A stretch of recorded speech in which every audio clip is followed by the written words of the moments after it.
অথচ ঢাকা শহর পুরা মাথার উপরে উঠায়া চলেও ওর হাঁটার স্টাইল দেখলে অন্যরকম, বাইকে থাকলে আরেক রকম, পিছনে যদি আর কেউ থাকে তাইলে আরেক রকম।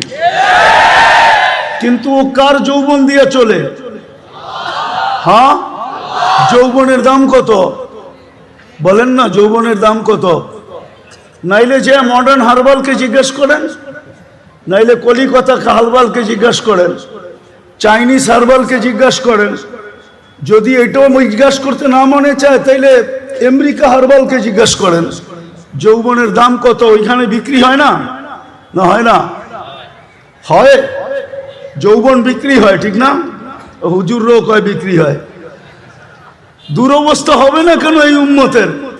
যেই উম্মত কয় যৌবন হারবালে বিক্রি হয়, যৌবন কই বিক্রি হয়? হারবালে। যৌবন কে দিছে? ওর বাহাদুরির উৎস কি? যুবকের বাহাদুরির উৎস কি? ওর যৌবন। যৌবন যৌবন না থাকলে ওর দিকে কেউ তাকায় চোখ টিপি দিত না। যৌবন না থাকলে ওর দিকে তাকায় কেউ মুস্কি হাসি দিত না। তৃতীয় লিঙ্গ দেখেন না, দেখা খালি হাততালি দেয়। আজ পর্যন্ত তো কেউ চোখ টিপি দিল না, আজ পর্যন্ত তো কেউ ফুলে ফুল দিল না। ওর উৎস তো হলো যৌবন। ও তো সারাদিনে 10 বার আল্লাহ বলে না। আজকে আল্লাহর হুকুমকে ছেড়া দিছে, আল্লাহকে নারাজ করে ফেলছে। নারাজ। আজকে আল্লাহ আমাদের উপরে নারাজ, সত্য নারাজ।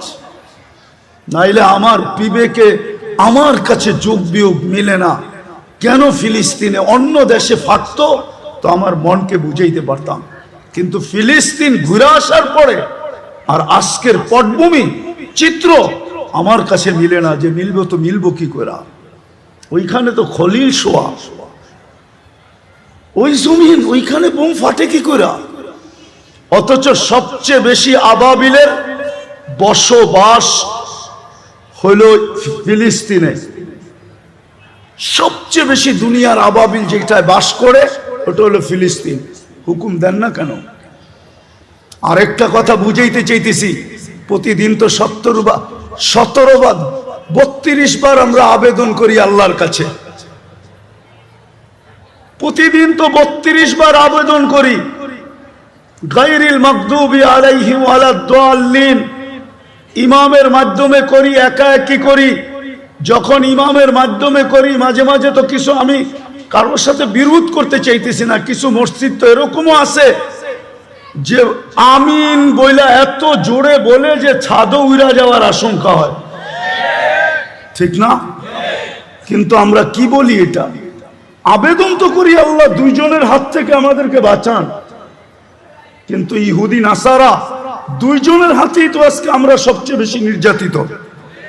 তাইলে আমাদের 32 বারের আবেদন যায় তো যায় কোথায়? আমাকে বুঝান। 32 বারের আবেদন আমাদের কোথায় গেল?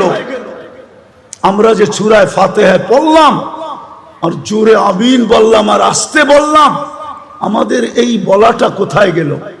কেন কবুল হয় না? কবুল হইলে তো এই অবস্থা হওয়ার কথা না। যে অবস্থা আজকে দেখতেছি, মুসলমানকে নিয়ে সবাই খেলে, ঠিক না? ফকির হইলাম আমরা, আর টাকা বিদেশে পাচার হইয়া বড় লোক হইল ওরা।